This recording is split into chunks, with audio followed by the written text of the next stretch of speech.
The idea that we're getting closer and closer to the point where Republicans are saying, you know what, we're not doing a good job winning elections. So you know what, we don't win. We don't lose. We just won't lose anymore. We'll just say we're not going to count the votes.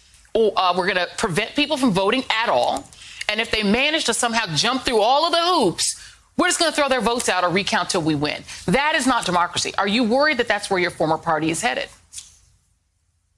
Yeah, I am worried about that. I think this is all part of a big picture here. Politicians think almost exclusively in the short term, meaning the next election. And I think when they look to 2022, they saw that they don't have enough time really to change the direction of where things are going in this country, which is them losing in popular races across the country. And so they came up with this effort to suppress the vote, to go to the legislatures in state after state after state, and let's just stop these people from voting who are now voting in numbers like we haven't seen before, which is primarily people of color. It's urban areas, places where they couldn't make those gains.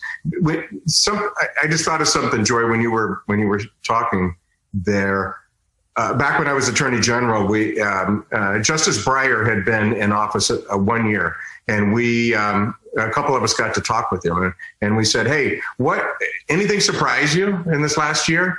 And he had an interesting answer. He said, "You know, what kind of surprises me is that we come out with an opinion, and everybody follows it. That's just the way it is, because."